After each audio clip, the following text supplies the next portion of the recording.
Good afternoon, and welcome again to another hour of the Full and Abundant uh, Life program.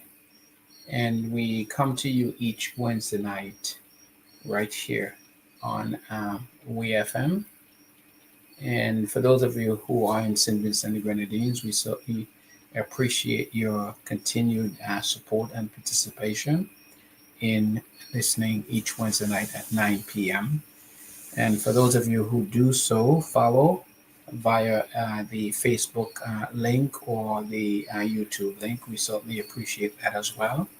And tonight, this is certainly an interactive program, and so you can interact with us on the Facebook page, or those of you who are in St. Vincent can certainly interact with us either through the WFM link or use the local telephone numbers there in St. Vincent. We certainly want to continue. We've been doing a series on the family and childhood development, and we certainly want to continue this tonight. Shake off what's been holding you back. The Full and Abundant Life program, 9 to 10 p.m. every Wednesday on WeFM 99.9 with Dr. Claudius Davis. We've got just about 2 minutes after the 9 o'clock hour here in the Eastern Caribbean. You listen to WeFM 99.9. It's now time for us to present to you this evening's program, the Full and Abundant Life radio program, hosted by Dr. Claudius Davis. This program is an interactive program also, and to be a part of this evening's program, number to call 457-9997. That's 457-9997. Also, just to let you know that you can call us direct, call us via WhatsApp, or send us a WhatsApp text to be a part of this evening's program. So without further ado, we're going to turn you over to Dr. Davis. Dr. Davis, good night and welcome. Good night, sir, and it's certainly a privilege to be here tonight again with another program, The Full and Abundant Life. We certainly want to, we thank you, Kamal, for being here with us each Wednesday night at 9 p.m. to 10 p.m. And certainly you will monitor any comments we have via WhatsApp or a live call there from the St. Vincent into the studio via the telephone. And I'm sure by now people do have the telephone numbers. So as mentioned earlier, we want to continue our discussion on the family and childhood development. Tonight, I want to focus more so though on some of the protective factors within the family system. You know, what is it that, let's look at the family system itself and see what is it takes to sort of produce and to nurture, and taking an infant from that stage into a healthy adult. And certainly that is the role of the home. And so tonight, when I speak of the family, of course, I'll be speaking of the family, husband and wife within that setting with children, but also speaking of the family, the local congregation, because that is a family. And so we have the biological family, but we also have the spiritual family. And so we will try to overlap those two things, because I think they certainly go together if we're going to talk about having a healthy developmental journey for our children, so that they can become fully developed, where they can now actively play out what God designed them to be. And certainly those two institutions, both the local congregation and the biological family, I think those two go together. And sometimes some do shy away from the idea that the family as an institution. I think many would rather use the idea of an organism. And the idea that they want to bring home is that there's a significant difference between an insurance company as opposed to a local congregation.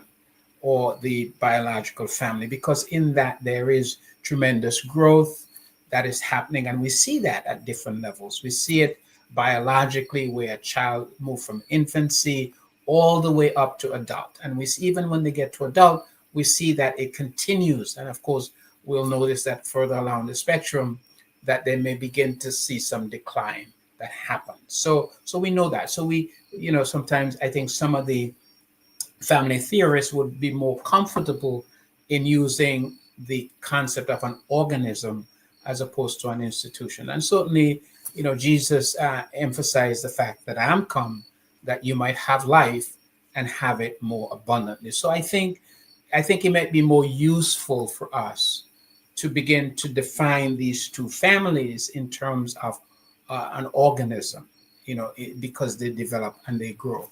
But also, if we use that method of definition in terms of understanding the family, both the biological and the spiritual family, I think it speaks to our role in terms of creating the environment, creating the soil, creating the situation, the ethos where growth can continue in a healthy way without being dysfunctional. Because, a lot of, when you begin to talk about mental illness, or whether you begin to talk about some of the social issues, delinquency that we see in our society among young people, obviously you're talking about something that has gone wrong. And sometimes some may say, well, it may be genetic. Some may point finger in that direction. Some may point finger in terms of just bacteria, external things that has entered into the body. But when we begin to talk about some of the social ills that we see in society, what is the culprit? How do we trace that, and how do we develop meaningful intervention to reverse the process, so that a child that is somehow derailed because of social situations or psychological situation or mental health situation, how do we now go back and get that child back on the track, the healthy track, so that that child can continue to experience its own development. So I will be talking a lot about that.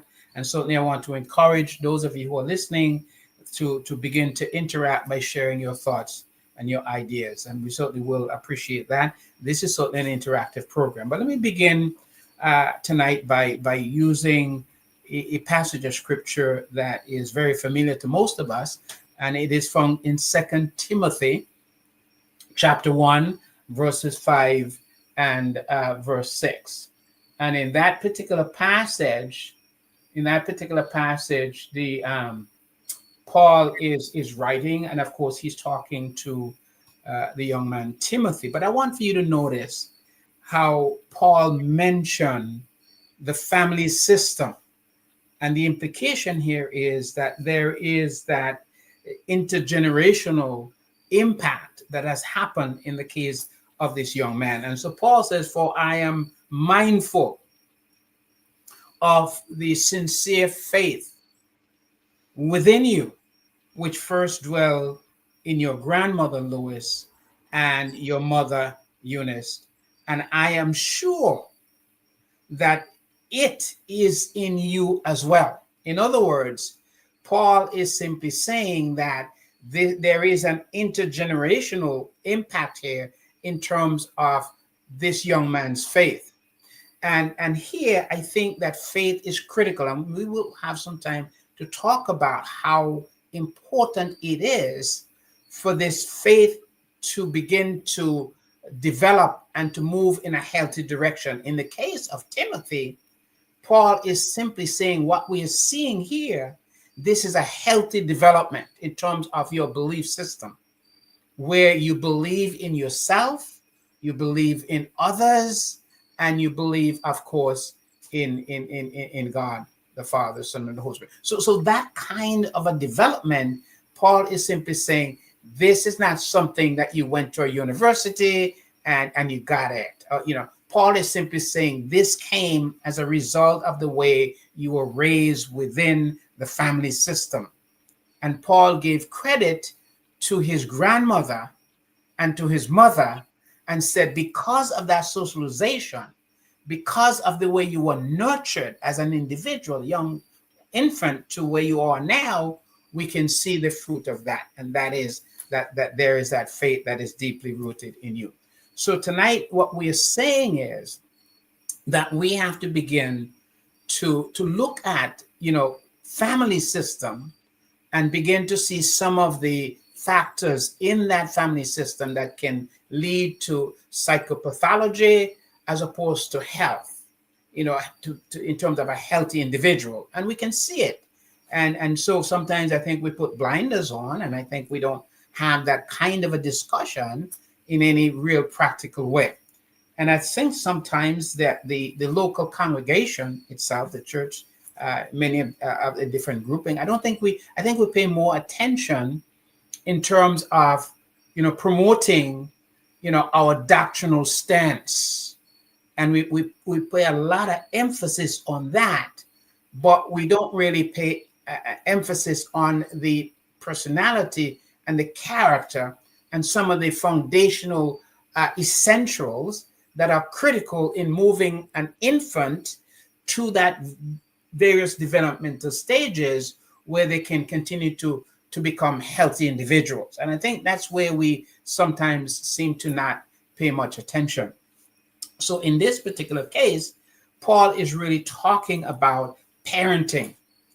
And he is the conclusion here that parenting forms the child's core belief about himself, and therefore nothing could be more important than that essential piece where the child begin to understand and begin to believe good about him or herself and about others. And Paul, the implication here is that this is done early on in that early stage of development. And that is certainly the responsibility. It's interesting, and I think I mentioned this a while back, that Paul didn't credit any father in this situation. And of course, we are free to sort of interject and kind of make some ideas as to what that might be. But Paul here in this situation focused not on the male side of this. And we can speculate that maybe there wasn't any father involved. I don't know that, but it is important to note, though, that Paul, for whatever reason, didn't mention any father. And this might, I think we can sort of extrapolate from this, or sort of, conclude from this, or try to draw something from this by saying even in single parenting situations, that single mothers can still do an excellent job in terms of raising their children. And so we then have to ask ourselves, what is it that these single parents would have to do in terms of being able to be as successful? Because in this particular case, Paul is giving credit to the grandmother and to the mother. So there is that process, and two wonderful women who actually turned this young man into a giant, a spiritual giant that was able to make significant contribution in terms of furthering the Great Commission, if you want to put it that way. Because Jesus, the things that Jesus did and taught, this young man was able to continue that process. And Paul is saying the success of that process came because of his grandmother and his mother. And in other words, he's saying is the home that Timothy was socialized in was in fact responsible for this transformation in terms of who he was. And so we have to understand then that children are the greatest natural resources of our culture. I think sometimes we don't see it that way for whatever reason, but I think that our greatest asset really is in fact our children, because that's how we duplicate ourselves. And so we need to, once we understand that, it seems that we will pay more attention to ensure that our homes are safe, that our homes are healthy, and that mom and dad are well prepared to be able to take on that responsibility of being the caretakers for these young children that God has blessed them with. And like I said, unfortunately, in many cases, it may be just one caretaker, maybe just a female, or may in our society these days, it may be a male. Either way, one person might be responsible for that. But it doesn't change the goal. It doesn't change the responsibility, because the responsibility is still the same, that you have to begin to help this infant to be able to move through those different developmental stages in a healthy way, so that by the time they get to that point where they can begin to develop their own sense of autonomy, their own sense of independence, and begin to make choices for themselves, then you would have already done your job if you had done the foundation that you should have done. So I think the future then of the world depends on our children's conception of themselves. And that's important for us to understand, that if we are producing children in our society that don't have the confidence in themselves, we're going to see what we're seeing in our society. We're going to see the escalation of mental health issues. We're going to see, a financial, economic situation, social situations, the criminal situation elements that we see in our society. We're going to see more and more of that, because we, as parents, are in essence failing to ensure that our children are getting what they need so that they can move in a healthy way and take their rightful place in society. So I think that all of the choices, I think, depends on how children view themselves. All of the decision that they will make has a lot to do with how they experience themselves. We have here in the U.S. a lot of our young people will drop out of high school in the 9th grade. I mean, it's just a natural, you can come to that. And part of that is because, prior to the 9th grade, they really don't have the right to drop out, because then the parents will be held accountable for that. And so, but as soon as they get to the 9th grade, when they have that choice, many of our children will drop out of school. And once they drop out at the 9th grade, then you can track and see the impact of all of that. It's going to impact on the kind of job that they can get. It's going to have an impact on their how they prepare themselves in terms of their career. And it would also have an impact in terms of their children, what they're able to provide for their children, down to where they live, the way they're able to live, and all the stuff that they do are going to have a tremendous impact. And so if you were to track those children that drop out at the 9th grade, as opposed to those children who go on and finish the 12th grade and even go into college, and you track them, you'll see that there's a significant difference from a social standpoint, psychological standpoint, all through the different stages of development. You're going to see that there's a significant difference in that. And so we have to ask ourselves the question then, how could we have reversed the process, and where do we go? Where do we look?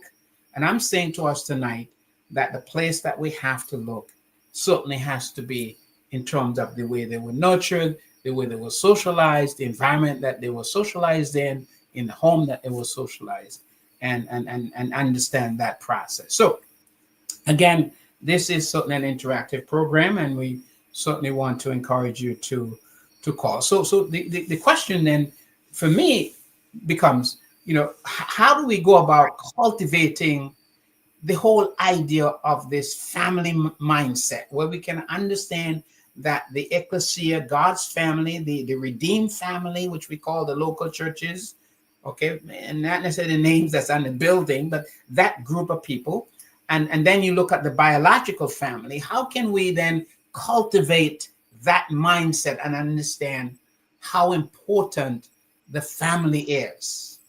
And so I'm going to give you some passages of scriptures just to help us to understand this mindset, to begin to think in terms of the family and how that family ought to operate, and then to understand the role of the Godhead, that is God the Father and the Son and the Holy Spirit, how that operates through this system, and not just through the ecclesia, that group, but also within the biological family itself, because I think they overlap together. They're supposed to overlap together, okay? But sometimes I think we separate them out. But I think from a biblical standpoint, I think you have to put both the biological family and the spiritual family and see how they feed each other and how they support each other.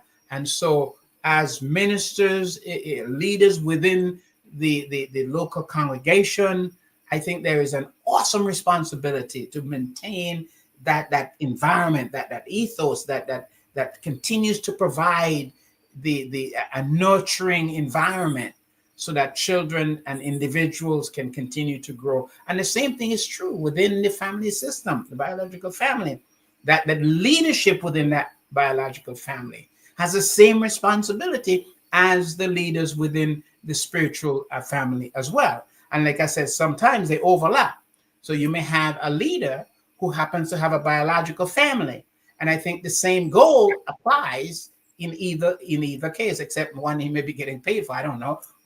But both family, it applies. As a matter of fact, as I was speaking, I was thinking about when Paul outlined one of the qualifications for the bishop or the elder, he made it very clear that this man must be a man who manages his own home well. And that's one of the qualifications for the bishop or for the elder. And then, but he also said he should have a good reputation outside of that family system as well. That means he should be a community individual, and he should be visible in the community itself, but also within that family system. He should be able to manage his home well. And of course, I think that's a collaborative in terms of both spouses working together within that biological family with that nuclear situation in terms of helping that child to expand and certainly to grow. So in Ephesians chapter 2 and verse 19 it says, so then you are no longer strangers and aliens, but you are fellow citizens with the saints and are of God's household. And here the language is very clear that God has a family.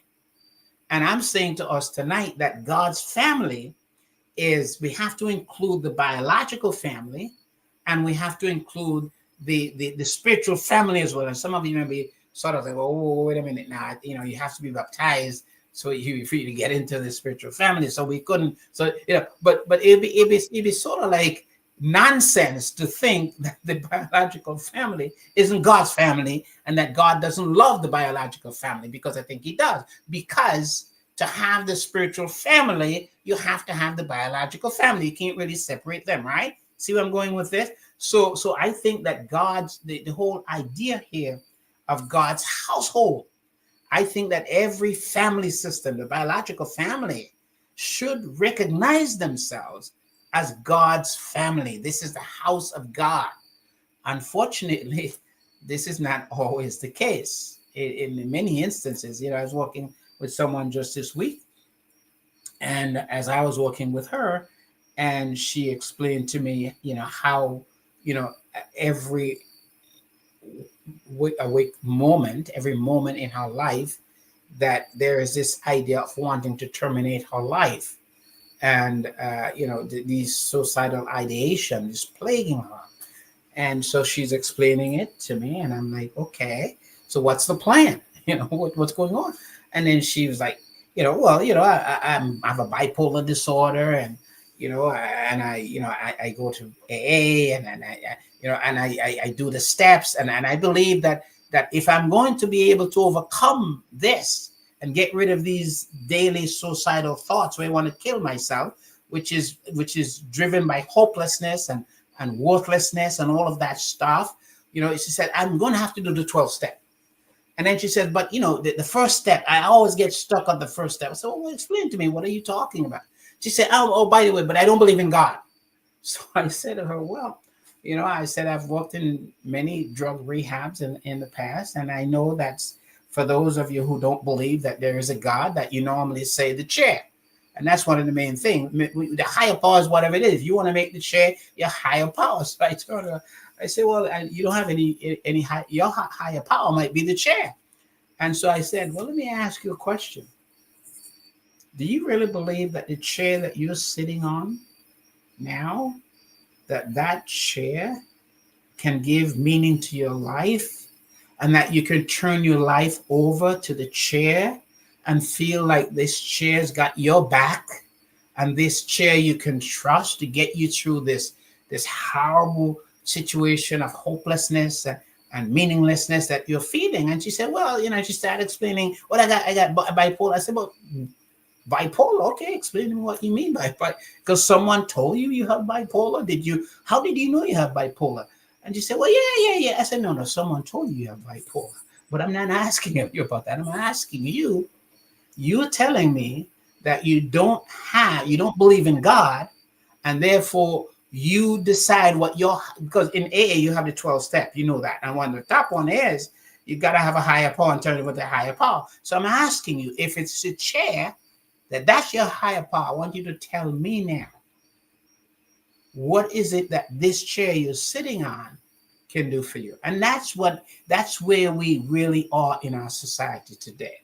That sometimes we are apologetic about our faith in God. We want to, we don't want to offend people. But the real truth is that for this lady to be able to have meaning in her life so that she wouldn't be plagued with these suicidal thoughts. And of course, she was quick to tell me, I'm not going to kill myself. I said, well, if you're not going to kill yourself, but every day you have these thoughts, you want to kill yourself. What is it you want me to do about this? Okay. And the bottom line is that there are many tonight, just like this lady. They have nothing going for them other than what's going on inside that they know is no good. They feel worthless, they feel hopeless and helpless. But many of our homes are the soil for that kind of belief. And so finally I said to her, I said, ma'am, look, I want to be honest with you.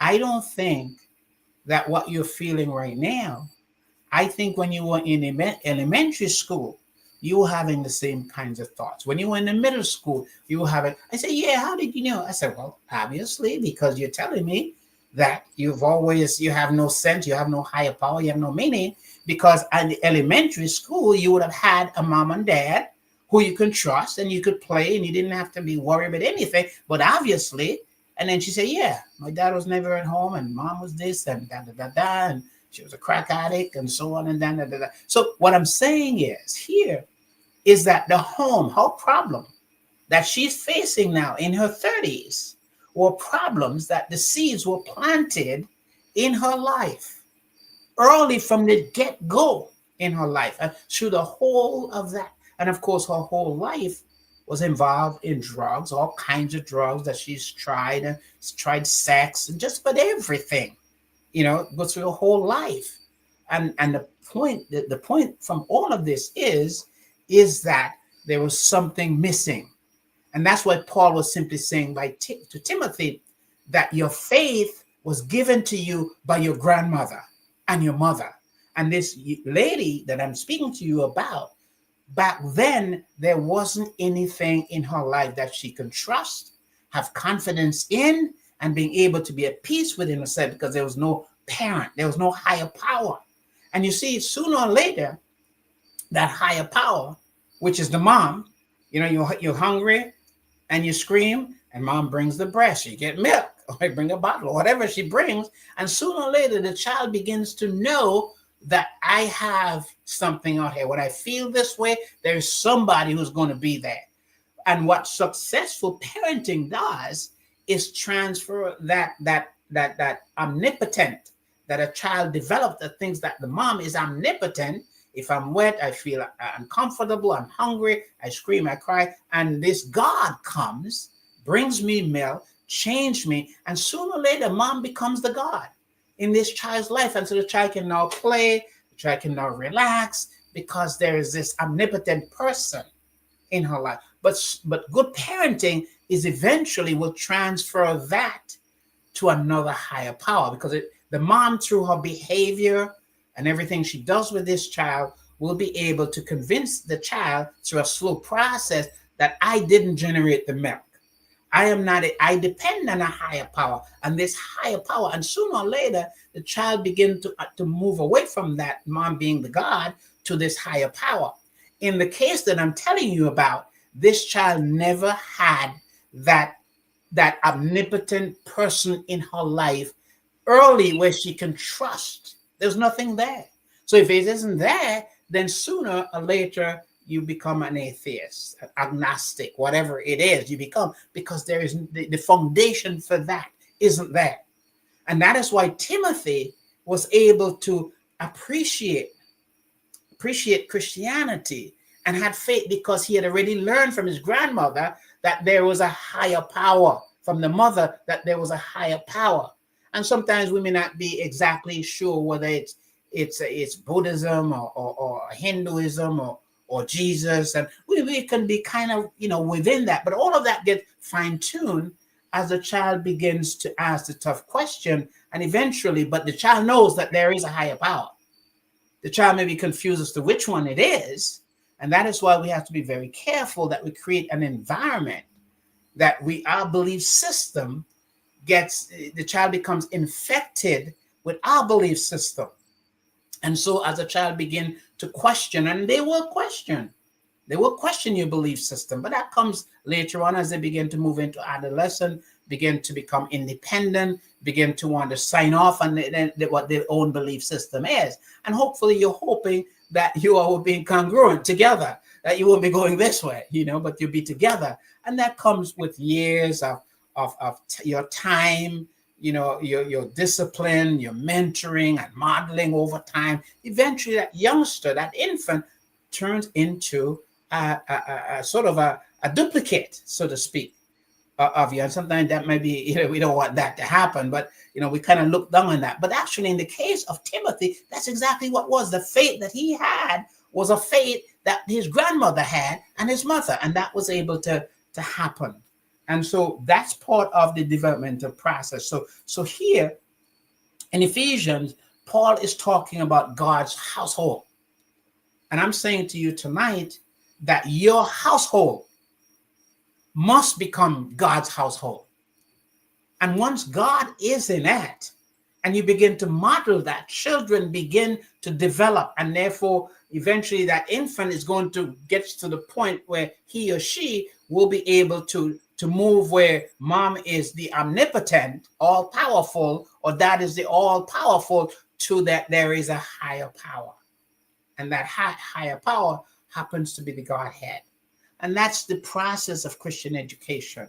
And that's something that I think parents become so stressed out and so deeply engaged in, making a living, paying the rent, the TV bills, and all of that's financial, that we tend to forget that there is even something greater that we're trying to do, is to help our children to build a faith, a belief system in themselves and others, and in this higher power, that when they begin to go through the vicissitudes of life and the challenges of life, that they have something to fall back on, something that is strong and something that is healthy.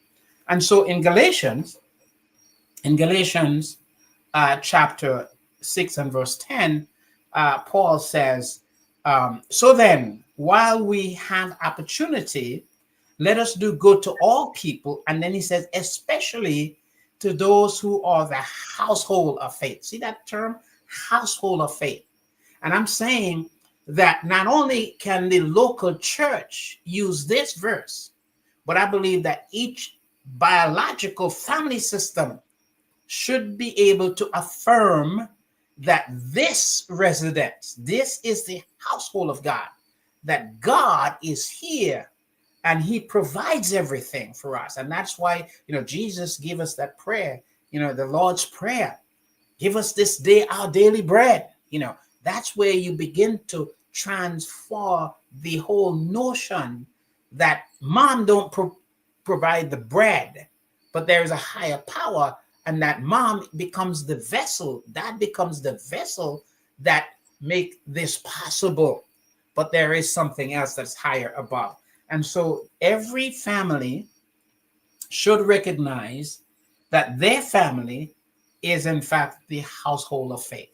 And certainly, we in a society today, it would be offensive in many cases to talk about God in certain household, because they're atheists and they're agnostics and they pride themselves in that.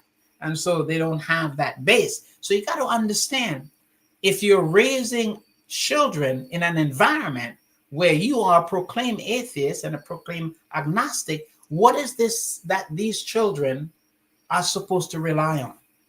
What is it what's out there other than, material things? So if you get enough money, you have enough sex, you have enough material thing, that's going to be the higher power. And certainly it doesn't work that way. And then one more passage that I wanted to give to us, and Kamal, remind me if there's anything on the Facebook page, because I have a tendency of not paying attention to that. So if you can, stop me and let me know if that is the case. So in 1 Timothy chapter 3 and verse 15, it says, but in case I am delayed, this is Paul speaking, in case I write so that you will know how one ought to conduct himself. All right, Dr. Davis. Yes. The Facebook page you're asking about is what's on your. Can you see your Facebook page? Your comments there. No, that's my problem. See, I can't see it. I can see I can see that, but the comment I can't actually see I don't know why that is, but I can't see the because there's something here from Samantha Finley's son. Uh-huh. And she's asking if you can speak about how a teen can have a healthy self-esteem, then a traumatic event occurs within the family and turns this teen's life upside down, and then the teen begins to act out in a violent way. What advice can you offer for a situation such as this? Is it possible for this teen to return to a healthy state?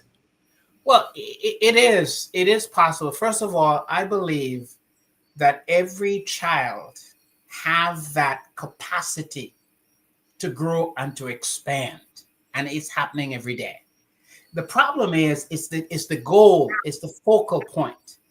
And sometimes children can become so frustrated at the system that they've trusted. If, for example, you grew up in a situation where you trust your dad implicitly, you think, remember I said earlier that early on, children begin to develop the fact that their father is omnipotent, all powerful. Mom is all powerful. And sometimes children say, my dad can be your dad. Okay.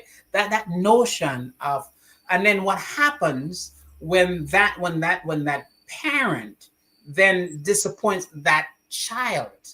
And that's the impact of what divorce do and what domestic violence does. In other words, it shatters that system within that child, where the child begins to form and forge, and the child literally becomes an extension of that family system. And then all of a sudden, when the child begins to develop that independence, where they begin to sign off on certain value system, and then they realize that the person that they were admiring and the person that they were trusting, that their life doesn't seem to coincide with their belief system. There's an inherent conflict. They're preaching one thing, but they're practicing another altogether. And then what happens? Children become lost in that state. How do you get back to something that's normal? It's impossible, because you have to have a bridge. And this is like, it's like, the bridge, the river comes washes away the bridge, but the child is standing on the other side of it. And, how do I get over on the other side? Because the bridge is gone. And in many cases, the parents, they were the bridge. They got the kids across. And so hopefully they were supposed to help that. But once that happened, so I think that in many cases, a lot of the kids that we think are lost are not really lost. It's just that it takes time for them to find their way again, because they can find their way. And that's why I believe that this whole notion of being an atheist, it's an illusion. Because how can you be an atheist if you won't first believe in God? You have to first believe that there is a God for you to become an atheist. It doesn't really work that way.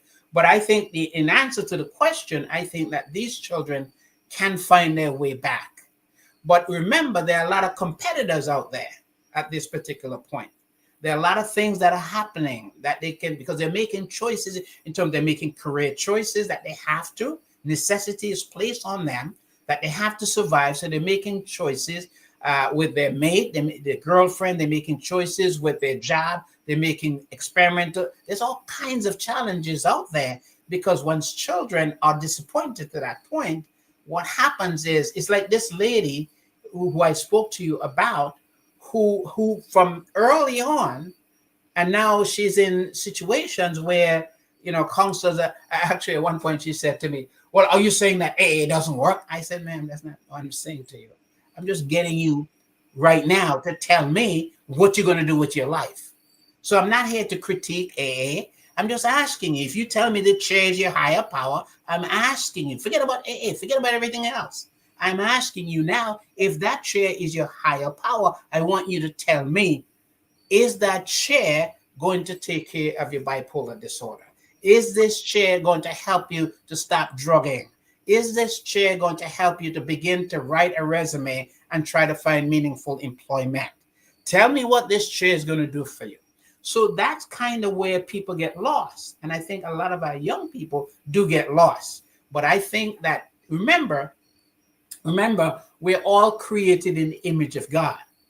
So there is that divine DNA in all of us. And that the divine DNA can be suppressed, but it can be revived. And that's where I think connections are important. That is why we begin to help our children to in their peer relations, to begin to, connect with the right people. But sometimes when we put all of our eggs in one basket, and that basket begins to have holes in it, we have a problem. What do I mean by that? Sometimes we take the local church, and the minister in that local church becomes everything. And we forget about Jesus. And so my thing is, let's bring our children to Jesus, not to the local church. And please don't get me wrong. I'm not saying that the local church is important, but I'm saying sometimes I think we replace the local church and the minister for Jesus. And I think we have to begin to reverse that. And that happens in the home before it happens at the local church.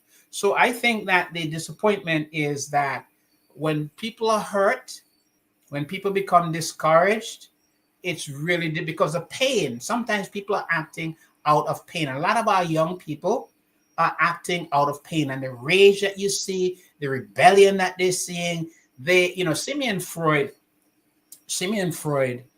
his view is that every relationship that we form, it's nothing more than a relationship in the past. We're projecting someone into the future. So we're treating this person that we meet today as the person we met yesterday. And so part of his therapy, part of his psychoanalysis is to be able to get people to see, look, this person is not the person you met back over here. But sometimes from a psychological standpoint, what we do is we project our past, the people we've dealt with, and we treat new people as though they're somebody from the past. And sometimes you hear women sometimes say, all men are dogs. Well, what are they talking about? Have they met all men in the world for them to be able to draw that conclusion? Well, what they're doing is they're bringing a man from the past, and they're making that man from a heuristic standpoint to be all the men in the future. And sometimes our children do that. Sometimes our children believe that all women are their mother. all men are their father, and their father was no good. And if their father was no good, they have an anger, they have a bitterness. They're just angry because they are moving the person that hurt them into everybody else that they've met. And that's why I think a lot of our kids get involved in drugs. They want to numb out themselves. They need substitutes, and they do all kinds of other things in order as a way of substituting. I hope I answered the question, and I may not have answered the question. So if there's a follow-up question, I'd really like to make sure that I had some clarity to the question itself. I wish I could see the actual thing, but I hope I did, Kamal.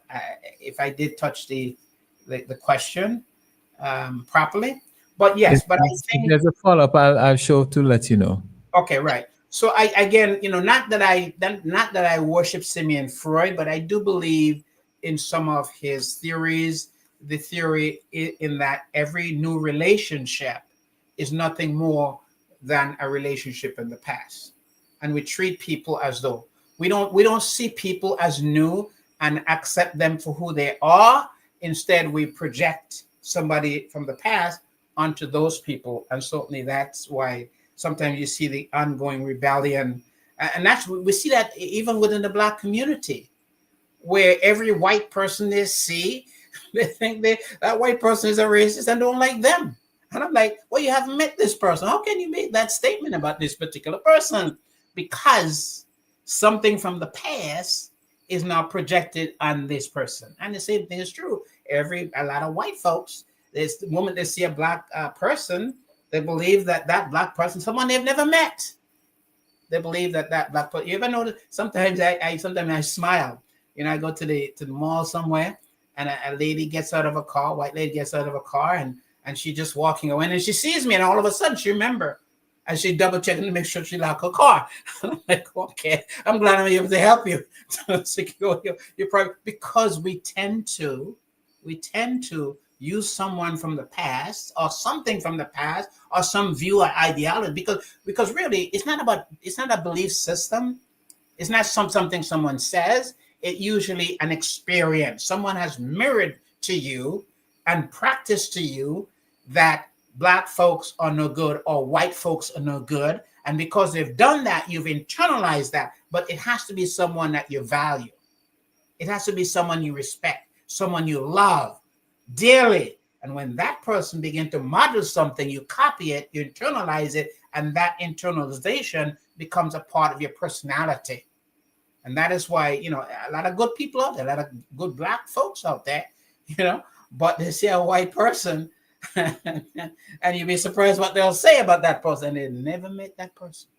Never met that. Sometimes I wonder if Jesus were to disguise himself as a white person and walk down the street, what would we say? Or if Jesus disguised himself as a Black person who walked down the street, how would we treat him? And I'm saying, according to Freud, we will treat that person from somebody in our past, someone we have internalized, or some view of something that we've internalized. And that to me is very, very, very, very bad.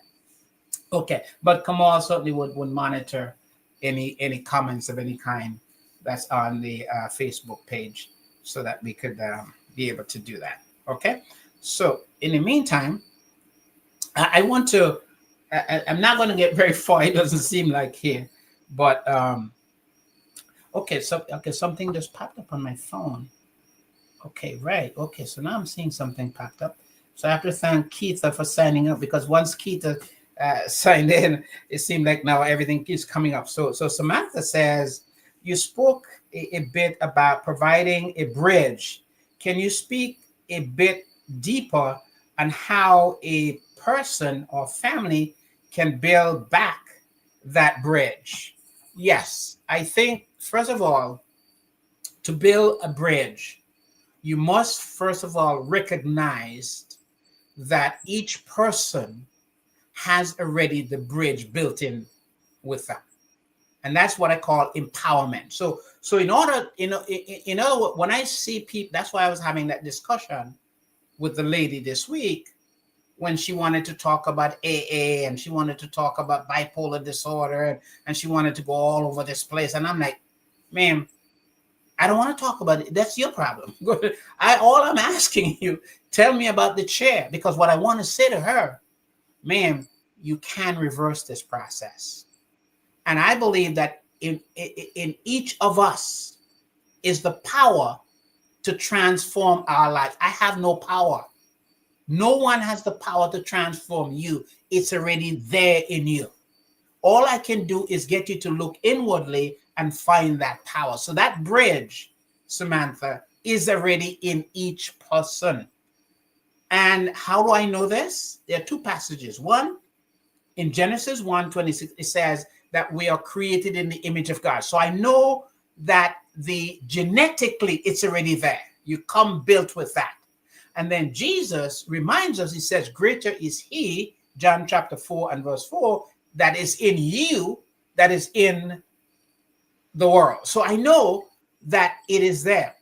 I think I quote this before, and I don't remember the exact quotation, so forgive me if I don't quote it right.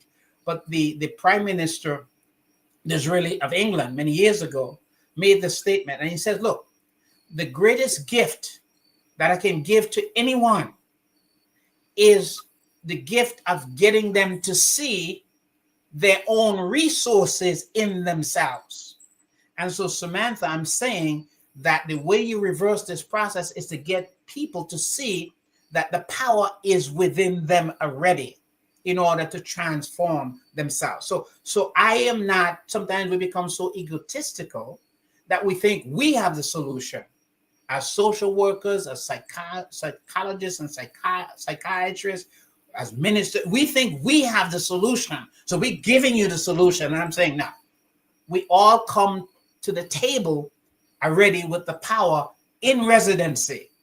And what we have to do is to get young people to do that. And we have to have the patience, though, to allow them, just like I was, of course, at some point, because the session was, we didn't have all day. So I have to butt in and say, look, I don't care about AA. I don't care about bipolar disorder. These are just labels people put on you.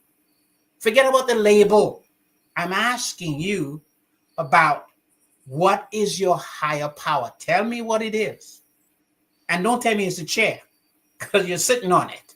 Okay? And I don't know if any of you in the audience have ever been to an AA meeting where the people thought the higher power is a chair. You follow? But they're sitting on a chair. How can their higher power be something you're sitting on? It's just people who are so dysfunctional and so damaged that they buy into all these toxic belief systems. And don't leave. I'm not saying those things work. It does work. But I'm saying to you that you have to begin to package that and realize that the power is in you. And so what we have to do is to be able to be patient enough to work with our young people so that they can begin to see what they need. And what I was talking to about a month ago or so, I was talking to a young man, who is in serious trouble. And I said, well, maybe you could call your dad and say, no, my dad is upstairs. I'm like, okay, your dad is upstairs. Okay. Well, they're both incarcerated. You follow? So what does that tell me? If they're both, in doing time, you begin to understand the dynamics. So the problem in this particular case is for me to begin to see, how can I now be his father?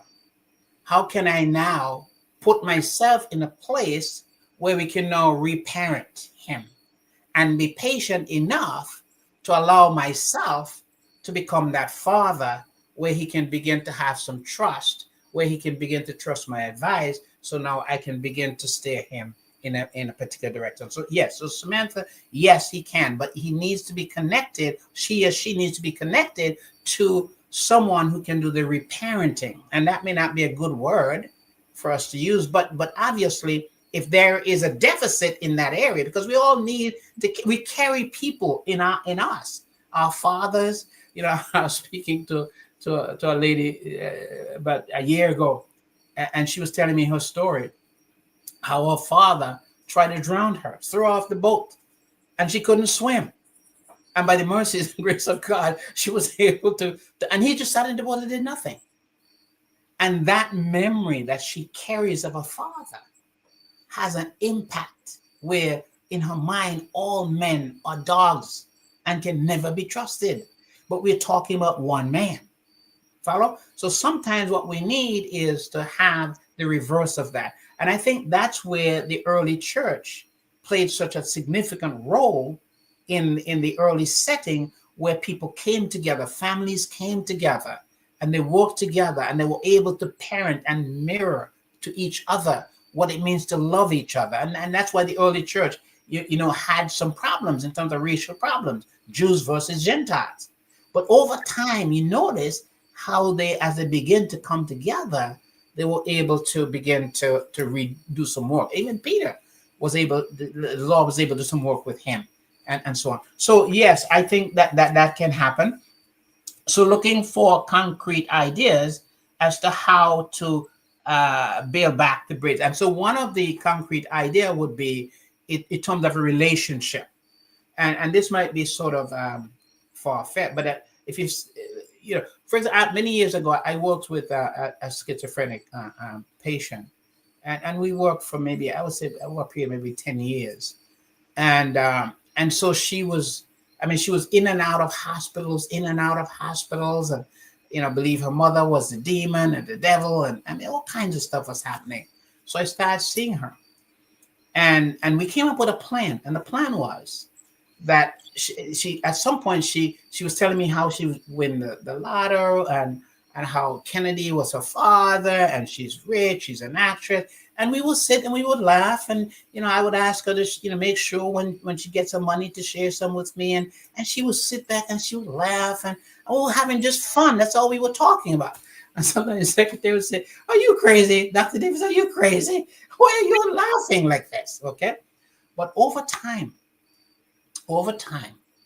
I was able to get this young lady. I said, when you go to a supermarket and you see the face the person changes and there's a devil, I want you to say nothing. I want you to write it down. And when you come to session, we will talk about that. And I was able to keep that lady out of the hospital. Didn't cure her of her schizophrenia, did not cure her. But I kept her out of a hospital. And the way I was able to do that, I get her to trust me, to where if she sees something, the devil person face change, and they're the devil, instead because what will happen is she will begin to react at the supermarket, and they'll call the police and they'll take her to the hospital, and there she spent a week, 2 weeks there, whatever, right? But when she starts seeing me, she never, ever wind up in a hospital. She was able to get a driver's license. She was able to get an apartment. And she was able to live. And her mother would sneak into the apartment when she was out and do all the groceries and stock everything and did everything for her, right? And she didn't know that her mother was doing that. And we were planning, we're working behind the scene with the mother. But the point is, she was able to develop an independent lifestyle and was able to stay out of the hospital. And the reason that happened, because we built a trust. And so I was the first person who never said to her she was schizophrenic. I was the first person who said to her she was not crazy and that she was not hearing voices. Sometimes she would come in pregnant, like she was pregnant. And I would go and pull the chair. When are you going to have the baby? And we'll be talking, can I be the godfather? And we'll have all those kinds of talk, basically. But the point is, I never cured her schizophrenia. But I kept her out the hospital. She was able to get a driver's license. She had an independent life. She had an apartment. She had all of those things. So what I'm saying to us is, those are some of the things that we have to do. People have to begin to trust us. And if we begin to label people, because someone who's depressed already know they're depressed. So why when they're paying me for me to tell them that they have bipolar disorder? They already know that. They're not coming to me for me to tell them they have bipolar disorder. They're coming to me to help them to live every day and be able to have a good night's sleep and be able to care for their family and be able to care for their children. But that builds trust. So I think trust, Samantha, is the critical piece. And unfortunately, a lot of our churches and a lot of our preachers don't have the skill, I think, to be able to build bridges and to build trust. Instead, They have a domineering dictator kind of a attitude, and people barking at people, and all that stuff. And I'm not saying that people don't need to know that they're sinners. Don't get me wrong. I'm just saying that there's a place and a time for everything. And Jesus used the model of love, and that's what he used. And I think that that's the model, I think, that as leaders, as fathers, as mothers, we have to begin to use that model with our children, to where our children have to be able to be free to express and to push back. And we have to be able to suck it up and be able to find a different path and listen to them. But sometimes if our ego is so fragile as parents and weak, then what happens when our children are willing to challenge their belief system? We're going to push back. And when you push back, you cut that relationship. That's why they build a relationship outside, because people are listening to them. When I worked in the middle school, I used to always, it was always fascinating to see that the gay boys had all the girlfriends, and the heterosexual boys who really wanted to have all the girls and to talk, they couldn't, because the agenda was different. Because the gay boys were able to build relationship. They'd be talking about dresses, and they're talking about all kinds of stuff. And all the girls they had all the best girls around, because there was nothing, there was no competition. But the other boys, they always had an agenda. And that agenda, I think, is what was pushing away the girls. And what I learned from that is that helped me in my counseling. You have to begin to listen to people and meet them where they are. And people have to feel that they can express themselves in a safe and healthy way. But if my agenda is going to take precedence, then nothing happens. And so we have to begin to learn some of those basic things, and especially as parents. Because remember, children have to have a place where they can express their views, and their view may run contrary to yours. So if they start expressing their view and you start pushing back, how else can they grow? How else can they test? Children like to test their views. And we have to create, as parents, an environment where they can test. And the same thing is true in the local churches, that ministers and preachers and elders have to create an environment that people can experiment with their views, especially our young people, and be able to sit and listen. Because if we don't, then certainly we're going to have a severe problem. So this topic is interesting, and you teach it so well. She becomes a timekeeper. Come on, you have a timekeeper, okay? She sends a message and says the time is gone. Makes me look good. Yeah, I wonder if you bribed her to do this. Okay, but yes, we will continue this. This is the time is too short, and it's just too much stuff to talk about. But we certainly will continue this discussion in the family, and I hope it's useful. I hope it is helpful. And usually, I share a lot of the vintages in terms of my own experience as a counselor, working with people. There's some of the things that I find work, and some don't work, but a lot of it that I find is work. So I'll share some of that with you, and hope that you'll find much of this helpful. So again, you've been listening to the Full and Abundant Life. My name is Claudius Davis, and I hope that God will bless you all. And I hope that I'll see you all next week, same time, same place, 9 p.m. Next week. Okay. Thank you. Bye-bye. Thank you very much. I want to thank you very much, Dr. Davis, for once again being here on this beautiful Wednesday evening to bring to us another Full and Abundant Life radio program. And I really do hope that people take away positivity from these lessons that you have been so well delivering for the past couple months now. Mm-hmm. Yes, and continue to do so. Well, friends, you were listening to the Full and Abundant Life radio program. This program is aired each and every Wednesday right here on WeFM from 9 until 10 God's willing, do join him again next Wednesday for another Full and Abundant Life radio program here on WeFM. Thank you very much. Well, St. Vincent and the Grenadines, we've got just about 5 minutes after 10 o'clock.